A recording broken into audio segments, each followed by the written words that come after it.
Hi, I'm Professor Primary 6 from YUMIN Primary School. Let's recap what we have learned for the past few lessons. Now, past few lessons, we have given many examples, but all these examples are actually telling us about one common method. Now, this common method, although you say that this is the methods of limit calculations, but you relate them to definite integration. But this is the methods of limit calculation. So it is saying that one of these methods is to convert them into definite integral. Well, if it is, then how can we convert them? Well, this method is actually pretty simple, just by the definition of definite integral. Now, saying about this definite integral, how can you relate these? So, most probably, you'll want to draw a graph.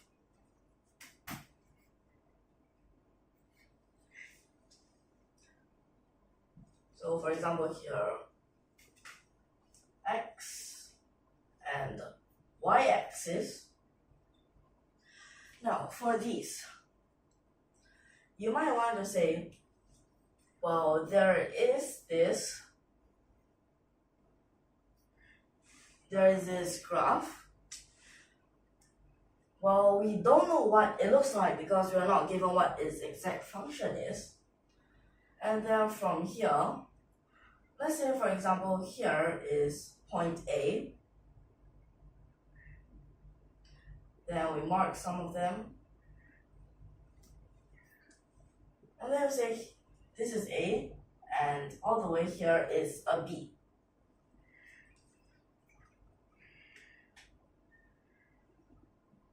So from here A, and here is B. Then we can draw these like rectangles.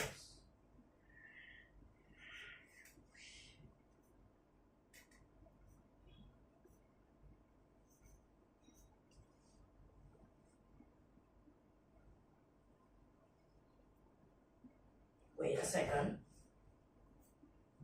This should be at this one. Okay, then you try calculating this whole area with these rectangles.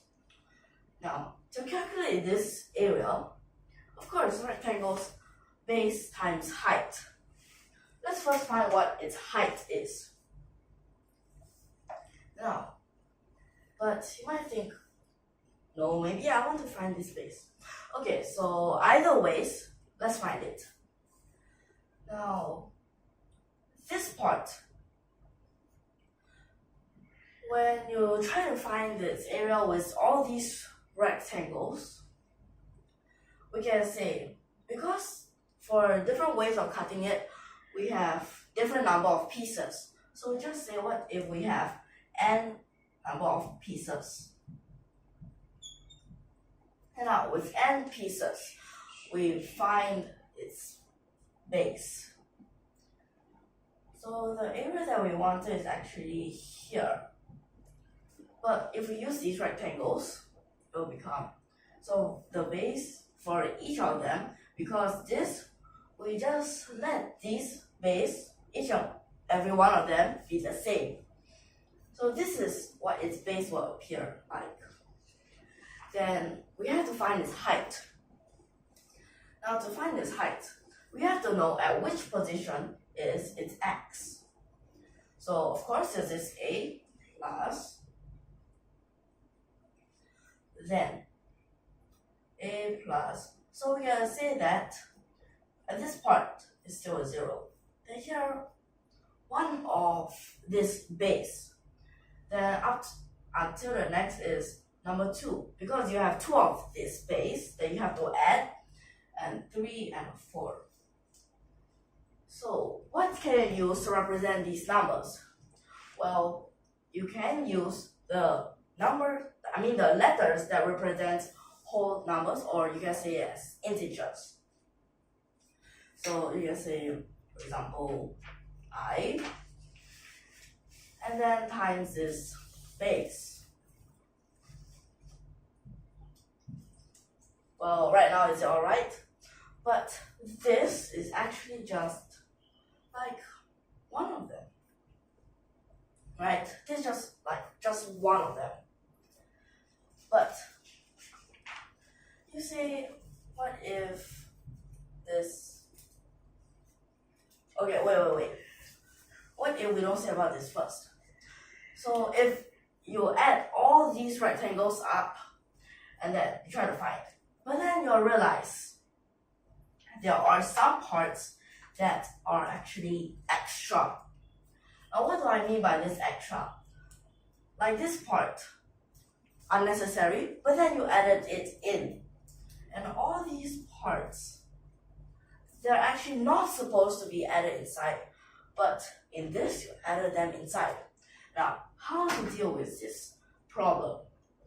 How to deal with this error problem, as we call these extra parts the error. Now, we will need to find a solution to this problem. Now, after that, you might want to try, what if we make these rectangles smaller? Now, when you try to make them smaller, it's actually just gonna make these arrows smaller. So now, that means we'll have to add them up. So add for what? Now this is a height. So of course this, well, it depends on what do you want. If you say you want to start from 0, then you count 1, then from 1 you count 2 of them. So that gives us 2 different cases. But what if I just count? If it's a 1, then you have 1 of them. So this, because we have n pieces, that means we need to go all the way until n. But because we want it to be exactly this area, so limit. Now, infinity pieces actually gives us just one line. From one line, you'll actually see that most possibly there'll be no errors. Now, so that means you have to use limit and approaches to infinity, so that all these would have no error. Now this one we are finding that. So this you're saying for this right. So it's actually according to this right side. But what if you say I want this left side of this bar? And if you say that you want the left side, okay, then that'll be another way of writing it. So it becomes limit. Well, n approaches to infinity is still the same. So this sigma.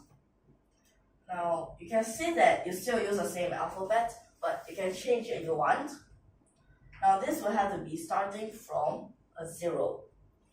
And starting from this 0, well, now it's a little bit different. This is n pieces, right? But you have to end at n minus 1. And now for here,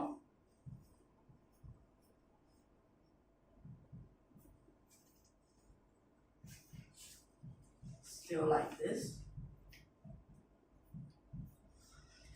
And then it will become like this. But sometimes you might think, but here you extra 0, and here you extra n. But it doesn't matter, because this one little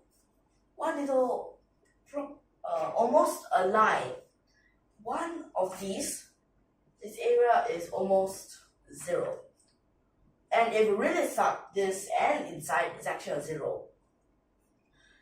And so extra one small piece, well, if you lost one small piece, it's actually still the same. It doesn't affect this. So that means this, no matter which way you use, is still the same.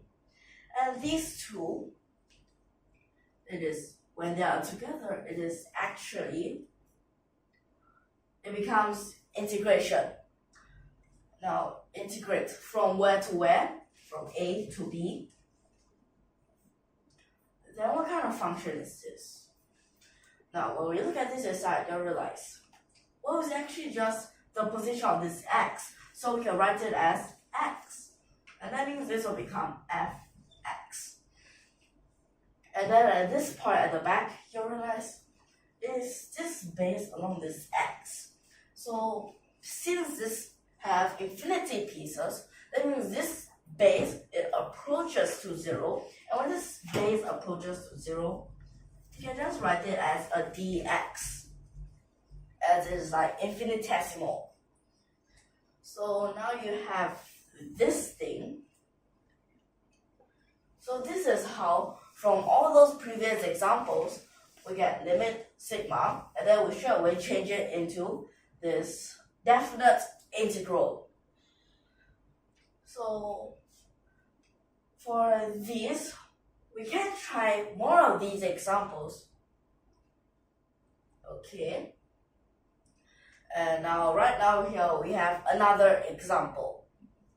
Okay, so just take a quick look at this. Okay. And then we'll move on.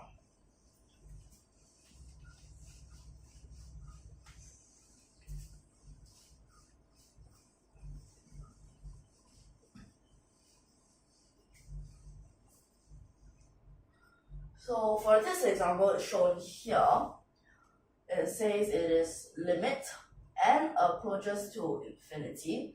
Then you have nth root n factorial over, now this down here is n. So like this. Now, first of all, what kind of form is this? Determinable or indeterminable? Now, one quick look at this, you'll realize, no, you can't, because this nth root n factorial is infinity to the power of 0 up here. Infinity to the power of 0. And you won't know, is it becoming a 1? Is it becoming an infinity? We are not sure. And then down here is an infinity. So this form is actually an infinity to the power of 0 over an infinity. Now, this nth root, let's try to change it a little bit so that it might give us some clue about this. Now, nth root, you can change it to the power of 1 over n.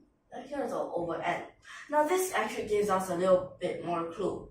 Now in all of these past examples, we have always used 1 over n, and then when we try to use substitution, you can see that it becomes delta x, and then delta x approaches to 0, so you write it as a dx. So this gives us a clue that we might need to use the exponential and the logarithm together, because we need to change this 1 over n into a dx at the end, as we need to use a definite integral. And then, so here, so just now I said you need exponential, and then this, because it is along this whole thing, so you take the 1 over n out. But this denominator right now, you don't have that power, so you need to give it a power. So that means you can, to the power of 1 over n, then inside it becomes n to the power of n. And now this power outside is a 1 over n. Now you will be able to use this exponential. But because at this power it is ln this whole thing, so 1 over n, it can be taken outside. Then what's left inside here is just this thing. The ln n factorial over n to the power of n. Now, this ln n factorial over n to the power of n. Let's think further. What can we change with this? For this n factorial, okay, let me just write this thing down.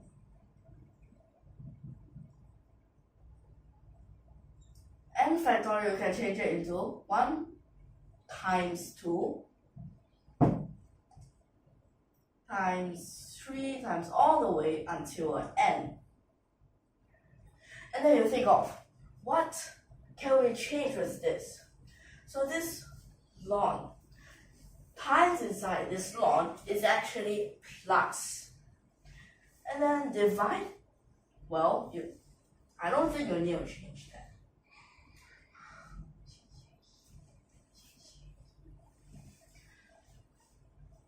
So actually, if you want to put this above, you can actually put this limit above, so it becomes e to the power of limit n approaches to infinity. Then here is 1 over n. Then inside here, ln.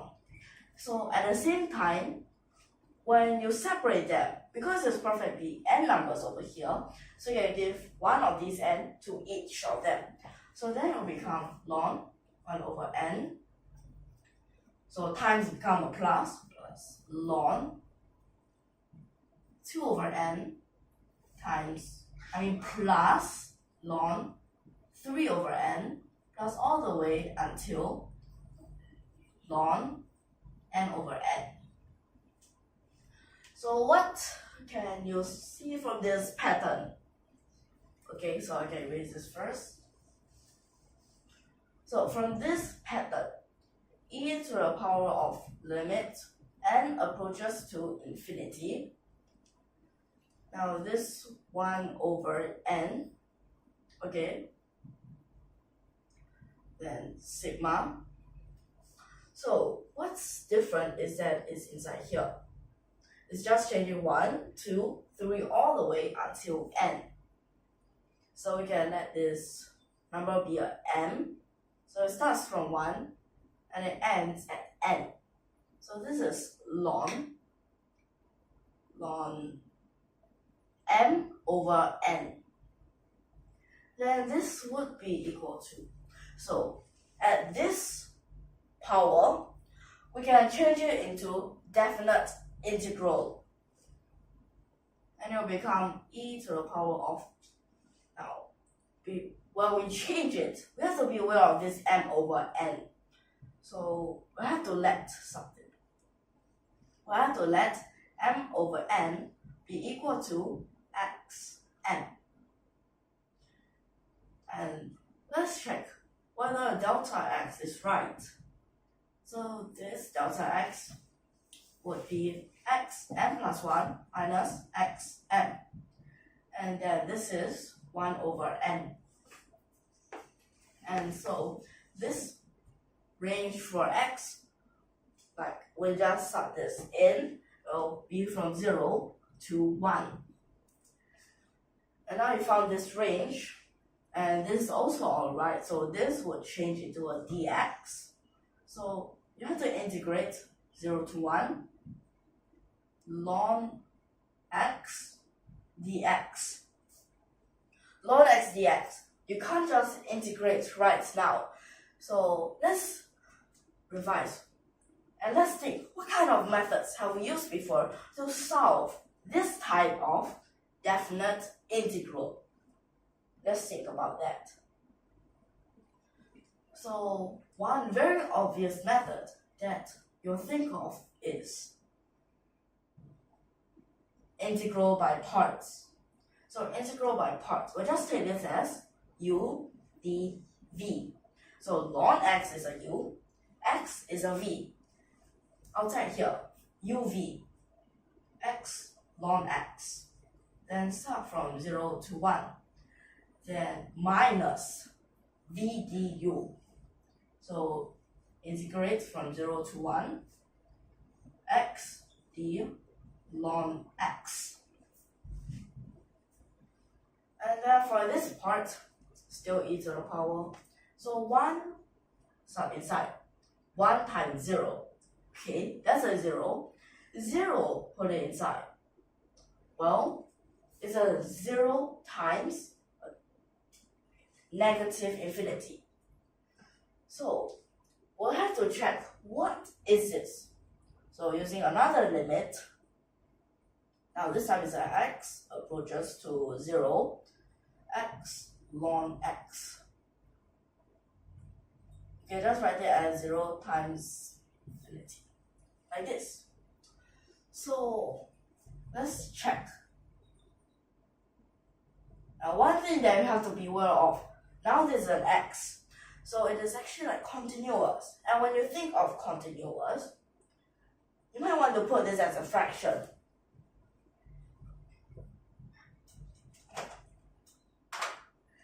Now, when you put this as a fraction, this would become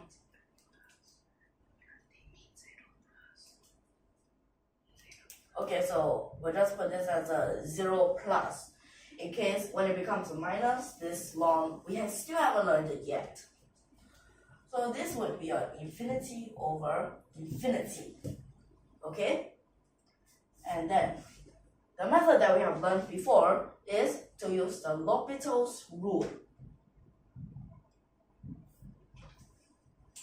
That means we'll use L'Hopital's rule for both this numerator and denominator. So this will become 1 over x, then negative 1 over x squared. So simplify, limit x approaches to 0 plus, and this becomes negative x. But negative, now it doesn't matter because it's a 0. So we'll just put this as a 0. So now this whole part is a 0. Now we have to check for the other. We'll need to see whether is it. Now x over x is actually 1. So it's just dx. And now what happens? Integrate. So x you need to start from 0 to 1. 1 you put it into negative 1. 0 you put it in. Now what happens? It's a plus 0. So you don't need to care. And this answer would be a 1 over e. Or you can just write it as e to the power of negative 1. Okay. So this, you have to be quite careful and take note of some of these clues. For example, nth root. You'll immediately think of, this is to the power of 1 over n. Then when you see to the power of 1 over n, you will need to use this exponential and logarithm together in order to change it into this definite integral. And just now there was one part that I want to say again. That is 1 over n. You change it into delta x, that change it to dx, right? But 1 over n, it doesn't have to be a 1. It's just at this part, it's perfectly 1. Okay? So for this example, I hope that you are clear so far. And let's just take a look at this again. Important things that you have to be aware of. Ln. Times inside a ln is a plus, is a ln plus another ln.